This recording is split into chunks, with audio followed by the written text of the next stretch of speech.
Hello everybody and welcome to PK Woodworking. So I've already shown you that I acquired this Delta radial arm saw before, but now I need to get it like fixed and set up and working. So let me go into like just quickly the issues. So first of all, it looks like it's hardly ever been used, but it is old. Like I think this, like I said before, was a 1999 saw.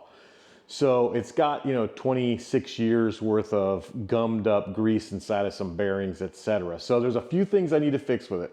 I need to make it so this pulls nice and easily, because it doesn't right now, which is the 4 bearings that are up above it. And then I also need to fix some wiring on the other side that somebody at some point in time replaced the cable and didn't replace it with the right kind of cable gland. Or maybe it is the one from factory, but it's not okay for me. So I'm gonna have to switch that to something that's more robust and gonna last longer.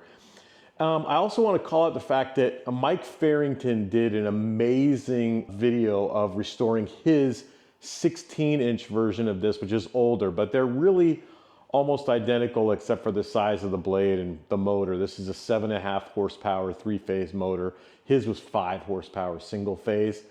So what I am going to do is I'm going to set up the cameras on 2 different sides, try to get as much of this as I possibly can. It is cool outside right now, and I've got the shop closed up and a little bit of heat going so I don't freeze in here. So I might not get perfect video of every side, but I'll do my best to try to do it. And again, super informational only. Like I'm not going to do anything exciting with this. So I'm going to give you kind of the scenario here. I'm going to take off a few things that need to get some surface rust taken off of it, and there's not very much of them. It's going to be a little handle over there, this handle up here in the front, a couple of other little pieces like this piece right here that's got some surface rust on it. There's an identical one on the yoke in the back. And then I want to take the blade off and clean the blade. It's got some surface rust on it also. And it's an 18-inch blade with 1,000 carbide teeth on it. It's not 1,000, but I probably will end up counting them. I'm sure it's a very expensive blade to begin with. It doesn't look like it's not sharp, but I do want to take all that surface rust off of it, kind of clean it out, and then yeah, just make sure everything runs great. And if the up and down motion of it needs some adjustment. I know that the gibs in the back do need some adjustment because this does move back and forth a little bit, but that's something there's adjustments built into the back for. So if I need to move this out to adjust that, I will, but most likely I won't need to do that. So I could just get around from that side. I'm gonna move the Powermatic out of the way so it gives me a little more space, move it over here into the corner away from where I'm at. I've got a little table over here just in case I need to put any parts on it or whatever as we go. But hey, let's dive in and see what we get. Wanted to call out one more thing about Mike Farrington's video, which again was great. He complained about on his saw not being able to easily turn the saw on and off because of the way it's set up. So I have to call out that the reason why it's a problem for him is because he doesn't have the factory table on it. The factory table has actually got this cut out like this. This front piece right here that I don't know exactly how wide it is. It looks like it's maybe 10 inches wide. It's actually got separate mounting pieces than the rest of the actual table does. So you'll see that there's bolts that are here, here, here, and here that do the main table, but then there's supports that are only here, here, and here, and there would be one here if it was meant to come out this far. It's not meant to come out this far. It's cut this way so you can easily get to the start-stop button. He could change that if he wants. Maybe he doesn't know that. Maybe it just wasn't obvious, but I'm leaving it the way it is. It's easy, I guess, to take it off there and then repurpose the starter and put a box up higher, but I'm leaving it the way it is because I think it works just fine the way it is. First thing I'm going to do is raise it up and then take the blade off and take the blade cover off just to see how easy that is. I haven't moved this up or down at all to know, so let's see. Yeah. Relatively easy. That was nice. Okay, So it is a pain to get back into the corner when this is here and I've got the garage closed, but it is what it is because I don't want to open the garage door up. So hang on here. Okay, so let's see if we can get this off. Not sure what that is. It's not that.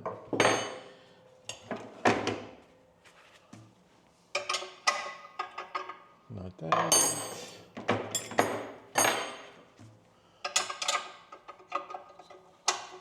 There we go.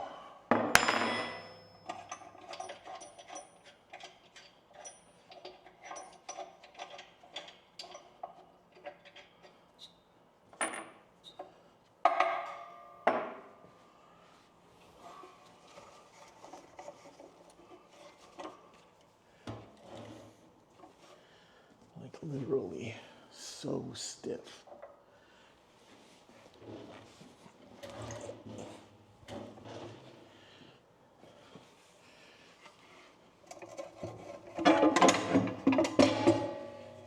That is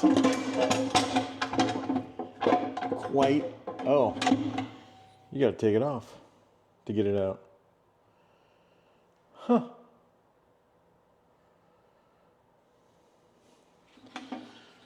Well, maybe I should just take off the blade first then.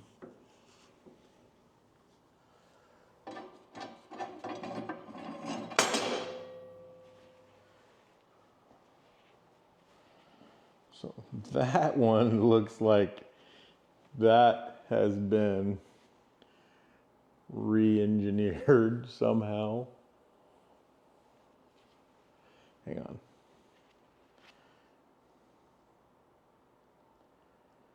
Yeah, so I don't know if it's easy to see or not, but that has been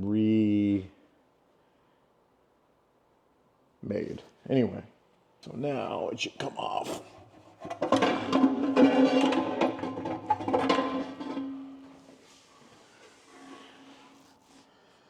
Fine shape. Find out how that all works, but I want to show you this really quick. So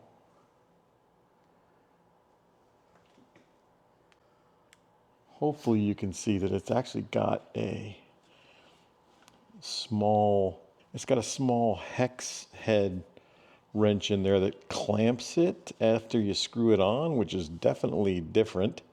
We're gonna need a little bit of PB Blaster on this thing to get it off.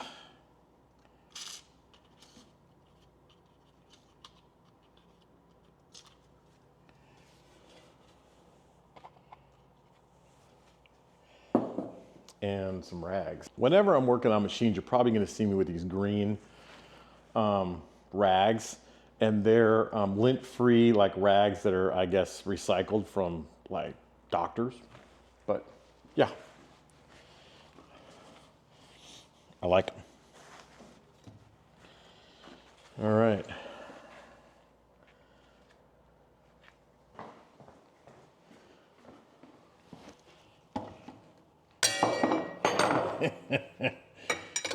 Typical.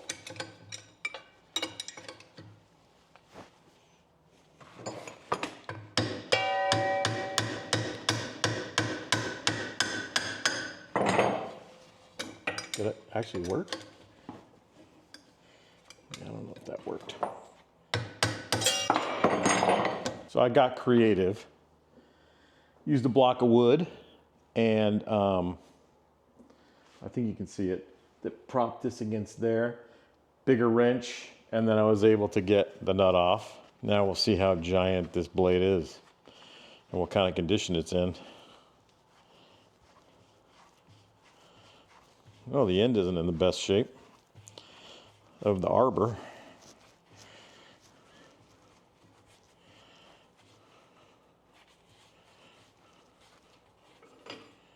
But anyways, yeah, but it's split because it's got this normally in it that you tighten, I guess, at the end. Never seen that before. Anyway, Keep that in one spot. Something to lay it down on. It's got some pretty massive stabilizers from the factory because they're painted the color. So that's pretty dope. And holy crap, that is a big blade.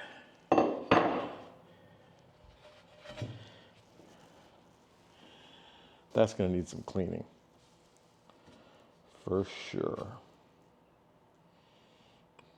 Probably ought to send it off to get worked on, get sharpened. Here's the stabilizer on the inside. So I'm gonna clean those up for sure. Let's count this blade really quick. So if it goes through the middle, we should be good. 60. So 120 teeth on that 18-inch blade. Crazy. Okay, so let's take this off.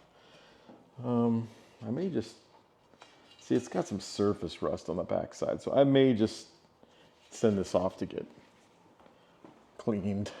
All right, so now that we've got that done, we can kind of dive into some of this other stuff.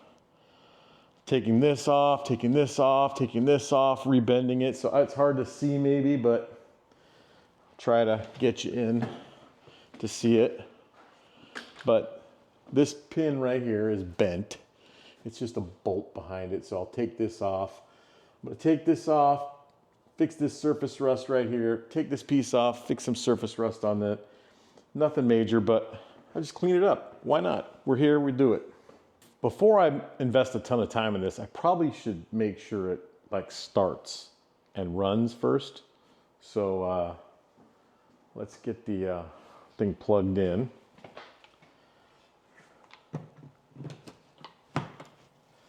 And let's get a phase converter on. Okay, so there's nothing on here and hopefully nothing around it. So let's see.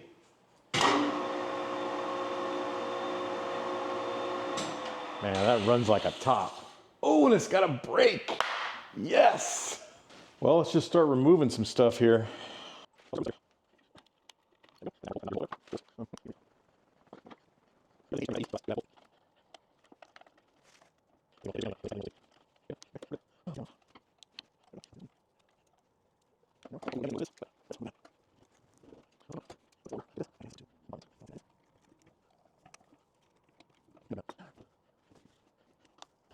I can't tell you what it is, but something that I cleaned this with, or something that I sprayed the PB Blaster on, is not reacting well with something that's in the saw. So it's creating some nasty gas of some kind. So I had to open up all the doors anyway. But it's gotten warmer today, so hey, kind of worked out better.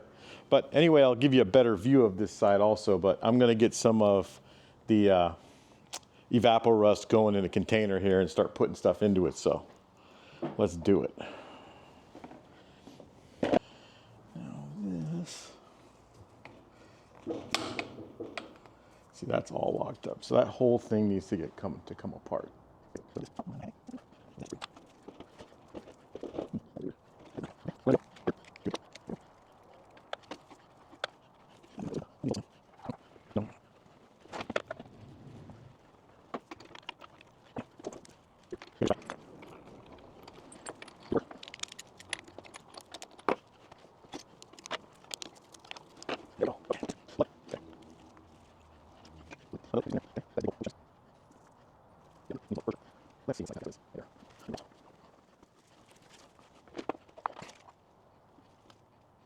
One of the things that I just did was the process that Mike Farrington used to like heat them up and then use some kind of stuff. I used acetone, but it doesn't do the best job. Like this one was totally locked up, and now it's a little better, but it's still kind of locked up. So I did some research, and I'm going to try an ultrasonic cleaner to see if that helps. So I got some heated. This is the cheap thing my wife never has used, but if it works, I'm going to buy a bigger one so it fits like my shaper cutters and stuff. But let me get some simple green in there and then we'll give it a shot. All right.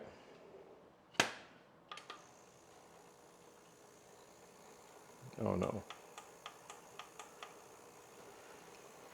This thing's only meant to be on for like 5 minutes max, I think. So I'm gonna let it play and we'll see what happens after 5 minutes. I got some oil here to, some really thin oil to go inside them after we're done here. I'm not sure this is the best ultrasonic cleaner per se. We'll see. I've got some alcohol to get all the water and simple green out of it. And then we'll see if it helped or not. If not, I may need to invest in a nicer ultrasonic cleaner than this $30 one. Yeah, I don't know that it helped that one. Didn't help that pretty much at all. That's like locked up. I think that one was fine to begin with. That one's super fine, so. Let's see if this helps. Okay, so forget the simple green, it did not work. However, 91% isopropyl alcohol did the job in there for sure. It's got a heater in there. I didn't even know it had a heater, but it seems to be working halfway decent. So we're gonna wait till this thing is done. And then what I'm gonna do is I'm gonna take that, the stuff out of here, and then I'm gonna heat up some thin oil. I mean, 020 is about as thin as you can get, fully synthetic. And then I'm gonna heat this up with a heat gun and then put the bearings in there, spin them around, let them sit there, absorb as much oil as possible. Then I'll put them on some paper and let the oil drain out, whatever's gonna drain out of it. Then we'll see what happens. And then we'll get to putting everything back together on the saw. Everything came out really, really well with a little bit of rust removal, etc. So anyways, this is almost done. Got a minute and a half left and it should be ready to go. Ooh, oh, bad. Okay, so what I was gonna say was I had to put another one of those bearings back in that I'd already taken out because it had some goo on it, and I figured we should probably clean that up. So that is back inside the machine. I also noticed that the paint is coming off of it, which is great. And then I was filling this up. So I have this heat gun here that I've had for many years. And I'm just heating this oil up. I'm getting it warm so that hopefully that helps it get into the bearings a little bit better. So I'm gonna stick these in here.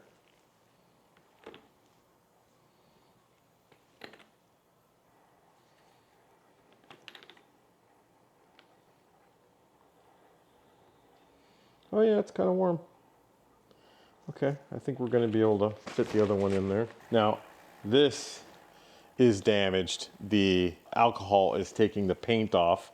I've noticed it all over my gloves. When I opened it up, it's all coming off of here. Definitely gonna need to buy a new one for the wife.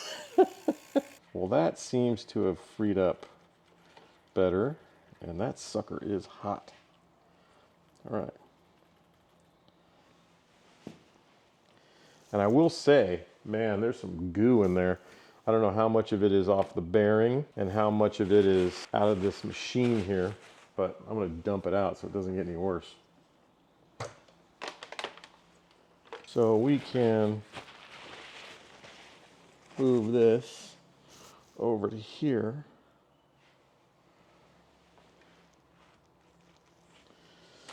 We can keep heating it up. Pick them up, spin them, get a little oil in there, make sure it's into the race.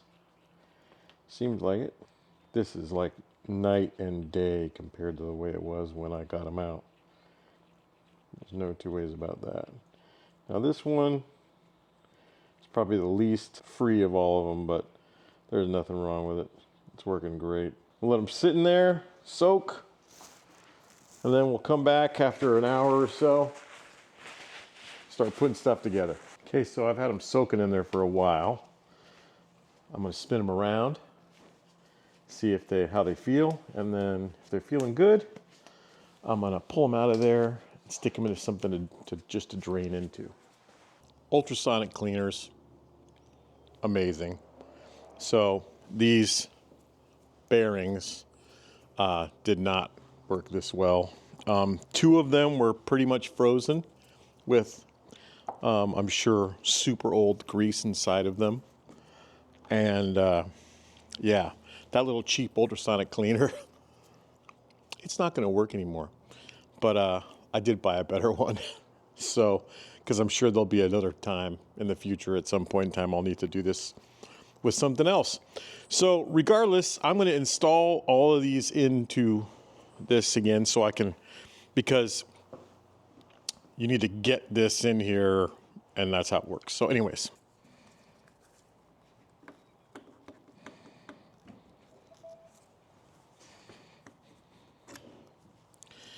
Yeah.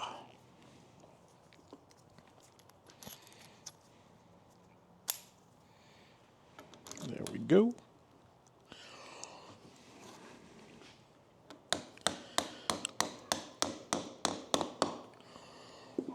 Okay.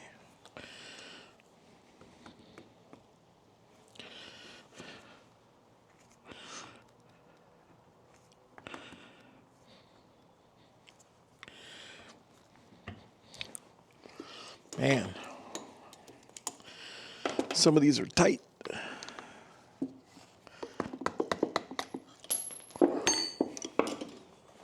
Oh, probably needs a little lube.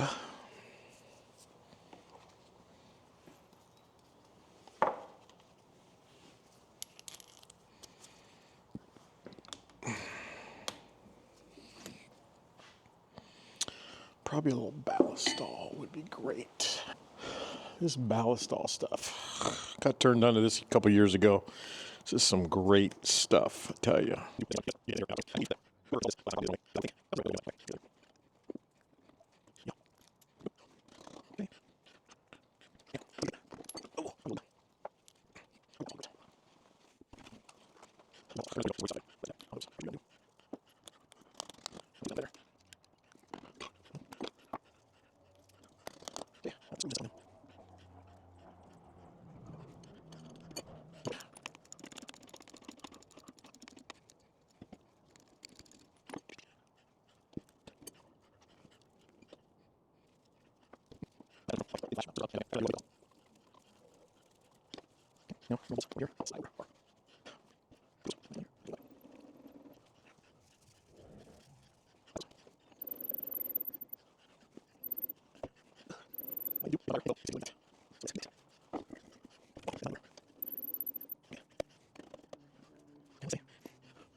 I closed the door to give myself a little bit better light here to show you that, you know, hey, we're done.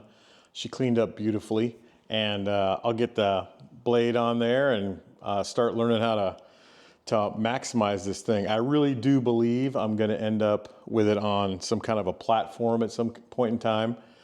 I think this, I just don't wanna do it until I'm sure this is where I would want this to be. So, hey, thanks for hanging around again for a radial arm saw video. Although, like I said, this thing is a ridiculous bad boy. We're talking about, I mean, that kind of cross-cut capability. And well, hang on, let me do this again here. Put this in the front. So that's the cross-cut capability of this thing. I mean, it's just nuts. You could be saying to yourself, why don't you just put the blade in it and power it up and do some cuts? The challenge is I don't know where that blade came from. I don't even see the manufacturer on it. I don't know if the plate's flat. I don't know if it's got teeth that are ready to come out of it. So I'm just gonna have it checked and have it cleaned and sharpened, and then we'll get it back in here. We'll dial it into 90, get everything ready to go, and we'll do some cuts, I'm sure, on future videos. But until we figure out where this is gonna go, this is where it's gonna stay until I can build a stand or whatever for it after I decide where I want it to be. This video should probably have a lot of bloopers in it, but I'm not very good at bloopers. Anyway, thanks for watching, appreciate it, and we'll see you on the next one.